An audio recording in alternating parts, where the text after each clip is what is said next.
Hey guys, welcome back to the channel, and I have a very familiar guest by now. Dr. Emma is back. Hi guys, it's been so long. I know. I mean, it's been about a year since we filmed together. It's far too long. You've been very busy. I know, so have you. Well, Tuesday checkups, I keep calling them check-ins, but Tuesday checkups are our new thing from clinic. So do catch us over on Instagram of a Tuesday, usually 12:15 p.m. UK time. But the reason for this specific video today was that Tuesday's topic was rosacea, and we were, well, I mean, can I tell you, we had at least 50 questions, maybe more, and we barely scratched the surface. So we thought today we would dig in, do a deep dive, and really cover all that kind of key concerns that kept coming up. Now, you had an idea of how to categorize this in a way that would be the Wedgeworth classification. The Wedgeworth of rosacea. classification. So just clinically, what we tend to see when we're looking at rosacea is three things. One is that we see dryness and sensitivity, so that's your skin barrier dysfunction. Then we tend to see inflammation, and that causes spots and occasionally a little bit of swelling within the skin. And then we see the flushing and the redness, and that's a problem with the blood vessels. And I think that's a good way of breaking it down. Structural things going wrong with the skin.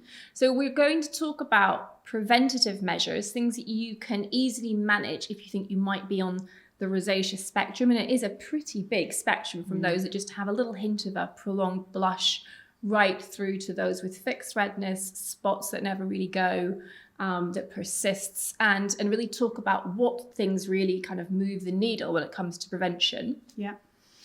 And then a bit about treatment as well. Yeah, therapeutics. So, exactly. How can we actually use some of the medical treatments and prescription grade things, even over the counter stuff, to actually treat what you have and improve it. But prevention is also a great way of actually addressing things. So okay, let's get started.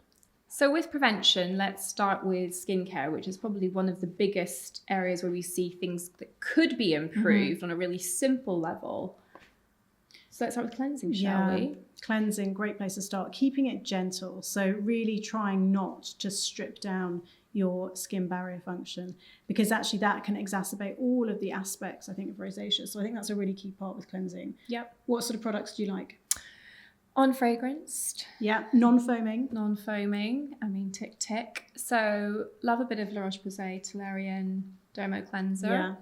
And it can even be used as a wipe-off product without water if you find that water is particularly drying, as some people with super sensitive skin can be.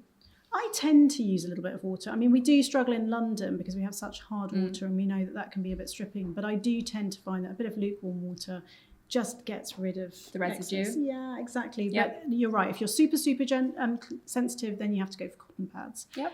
Avene Tolerance Extreme Cleanser. I like that one as well. Fragrance-free, no preservatives. Again, super gentle. And I think there are plenty you can also use Flawless Cleanser quite easily. Of course. Especially if there's a little bit more combination with the rosacea. Yeah, cleansing, really important. And then moisturizers. So the two big things I think that we help with skin barrier function. Yep. Something rich, non-comedogenic, because we see so much overlap with rosacea and then acne. So you can still definitely get blockages, blackheads, all of that within the context of rosacea. Yeah. So choosing a moisturizer carefully is really important. Yeah. What sort of consistencies do you like? I mean, again, combination skin being so common, like I would say about 60% of people I see, even with rosacea, tend to have combination skin. So I think you often want something a bit lighter for daytime, maybe with some ceramides in there for barrier function, and then go for something a bit more nourishing overnight, particularly in winter, in centrally heated rooms where the air can be a bit on the dry side. What do you think? Yeah, I totally agree.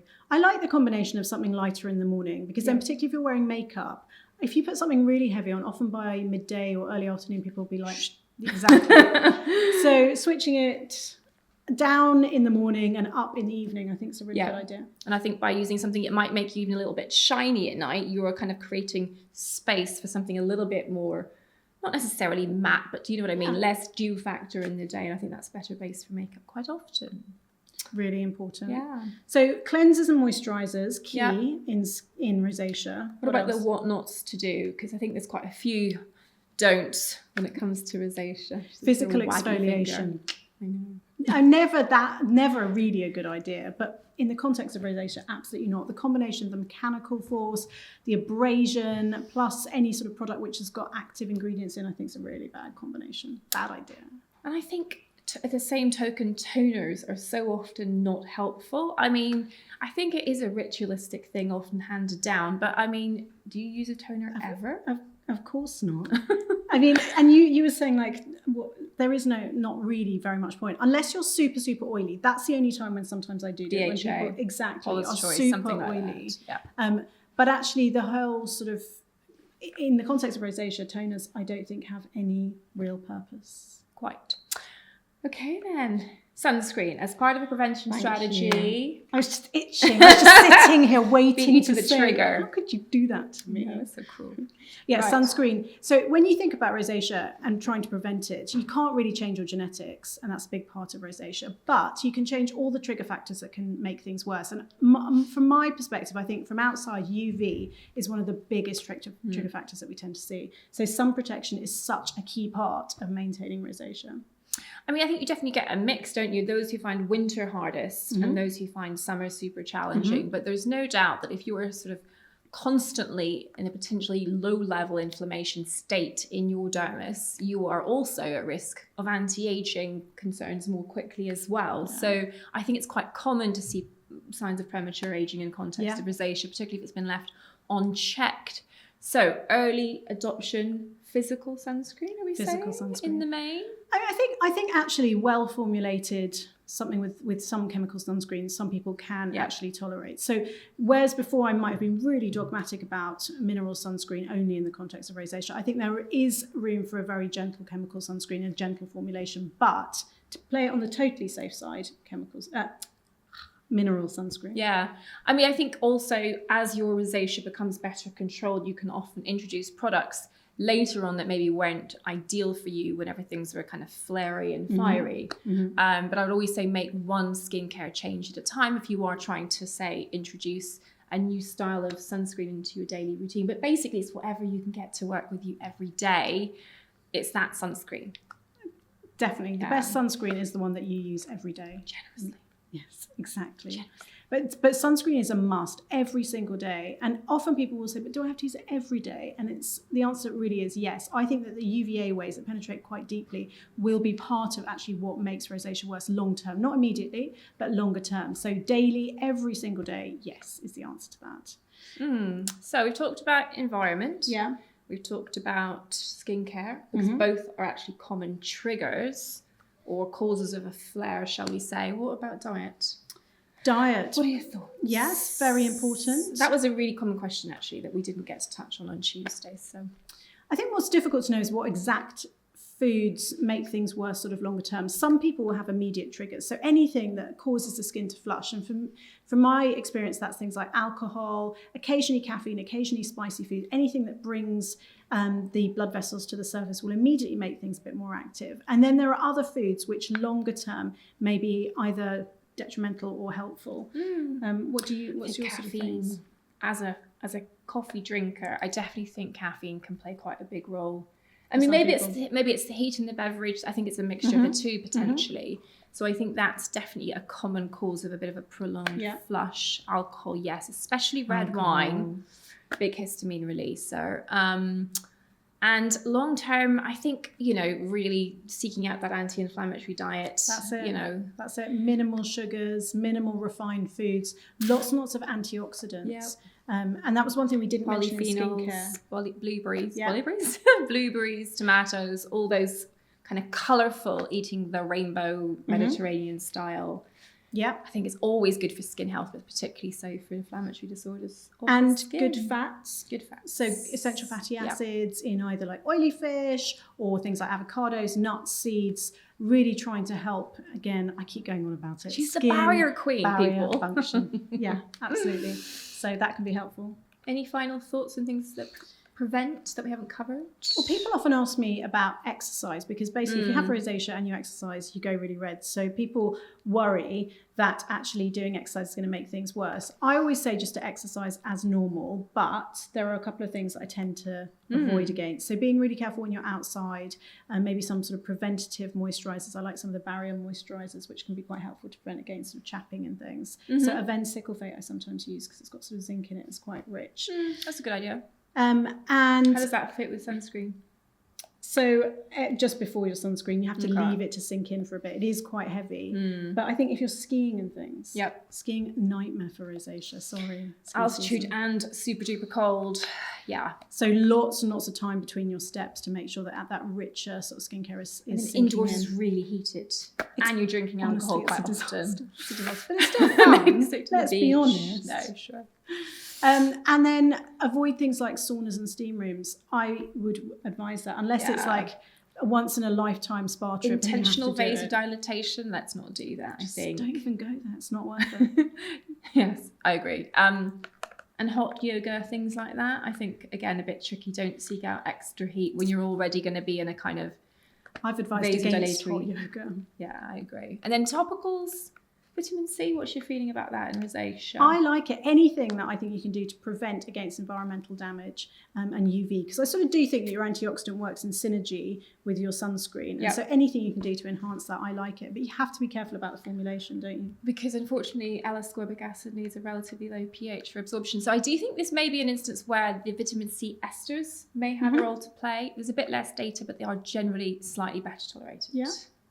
So moving on from prevention. So say you've got rosacea, milder end, over the counter. I think it's a decent place to start. Of course. Maybe 5 years ago, it wasn't so easy. But I think now with the kind of advent of transparently labelled ingredients-based skincare, Inkey list, The Ordinary, etc., you can actually make a decent start. Things like azelaic acid and niacinamide at percentages that make sense are definitely ingredients to worth considering if you've got mild disease. Anything else that we should think about over the counter? Those are the two main ones. To be honest, I think once you've exhausted niacinamide and azelaic acid, then you probably are moving on to prescription grade items. And you actually don't want to allow lots of rosacea sort of fester underneath the skin and keep on with that low grade grumbling inflammation. No festering. Because actually that's, I think, what makes a big change with the skin sort of longer term and changes the architecture of the skin. So actually, if you're not winning with your skincare changes, the prevention stuff, the lifestyle stuff, and then these topicals, then I think move on to prescription grade. And we've got lots of, I think, quite a lot of exciting options in terms of the topicals. And thinking about those different points in the disease process and how to attack them at different points to perhaps get synergistic benefits from multiple topicals. Exactly. And I think actually where prescription grade treatments really come into their own is for the inflammatory component of rosacea. So if you've got spots or you've got a little bit of sort of red bumps or a bit of red swelling, actually those I find are really, really successfully treated with prescription grade items. And that either might be azelaic acid creams, Soolantra, I use an awful lot of. Occasionally topical antibiotics, although I use less and less of those nowadays. So we're talking about inflammatory changes. That's spots, red bumps or red bumps with whiteheads, papules and pustules, usually here, maybe a little bit here, maybe here. But really it's a disease of the mid-face, typically.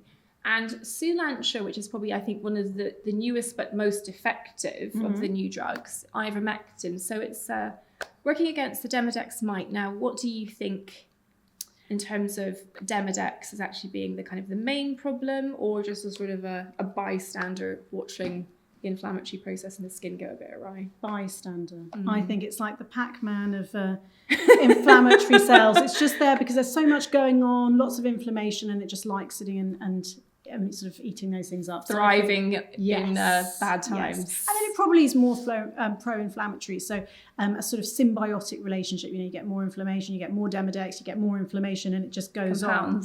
Compounding Demodex. Yeah, exactly. A bit like sort of seborrheic dermatitis. I mean, I don't think it's the ultimate sort of cause. It's a sensitivity and then everything makes it worse. But that's a totally different yeast. But actually, I think it's a similar sort of thing. Yeah. So, but I do think topical ivermectin is really, really helpful. I found Soolantra a really useful part of the treatment of rosacea, and that's also because it's so well tolerated. Yes. I think the vast majority of people don't tend to have irritation to it, whereas occasionally when you've got quite active rosacea, azelaic acid at the beginning can just stingy. Yeah, so I really like Soolantra.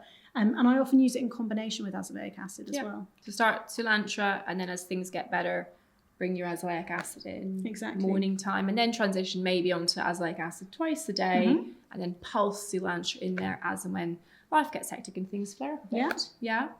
anything else to consider? What about the blood vessel acting topicals? Are you a fan?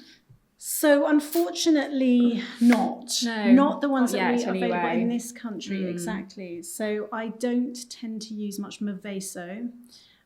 Because actually in my experience, it's when it wears off, it's caused a lot of patchy rebound redness, which I think people just find so unpredictable that actually, unless it's a one-off for a really important occasion, that we just don't manage successfully to get it incorporated into a daily skin routine. But I'd agree with you. I think really when you're talking about redness, in particular fixed redness or broken capillaries, we're on to things like lasers and IPL, which Dr. Rakesh is probably the man to ask such questions of. We'll have to get him into a Tuesday checkup, won't we? I can't wait. I actually had a little bit of IPL with him last week. So lucky. I was slaving away in clinic. I'm sure you could she have was some having too. the IPL. Yes, but no. So we'll be talking about that a bit more, I think, in videos to come. But I think it's best to break treatment down in that way. So topical for the inflammatory component, for skin texture, and for like relapse prevention, really. And then once things are very stable and you feel you've really gotten a handle on the rosacea, then perhaps look into the more cosmetic aspect of tidying up redness with devices. I think there are, in terms of the redness, there maybe are a couple of things on the horizon which may be showing a bit more promise. So hopefully in the next couple of years, because we've sat here for ages saying, well, the creams aren't really very good for redness. Sorry about that. And it would just be so nice to actually have an option which in the early topical stages. Toolkit. Right. So we're going to Denver next month to investigate what the latest and greatest is in topicals, and rosacea is always a hot topic, so we'll keep you informed of developments. Can't wait. Right then. The other thing we haven't mentioned is tablets.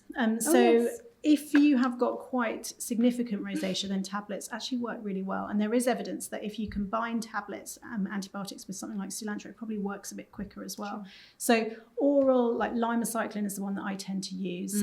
Unfortunately, it is about 8 to 12 week course. It seems like a long course, but actually it works pretty quickly in rosacea. And I think often it works really, really nicely. So that's definitely something if you're more on the severe end of the spectrum or moderate to severe end of the spectrum. And then there was an interesting question that came through about someone who said that they were on antibiotics for like 3 to 4 years. That is a situation where you should not be getting into. So I do not use 3 to 4 years of antibiotics at a time. I'd use 3 months, 6 months maximum. Stop, maintain with topicals, pulse in and out if you need to. But if you're having to use that long of oral antibiotics, low dose isotretinoin I think can work really, really well. Agreed. Yeah, I mean, that's probably a whole video in itself, really. But I think that definitely kind of gives you an idea of the spectrum from skincare only, preventative steps in terms of lifestyle management, right through into sort of treating disease that's particularly kind of causing trouble with sebaceous glands, potentially at risk of rhinophyma. And I think that is more typically seen in men. So everything in between, basically. It's about finding the right level of treatment for you and your skin.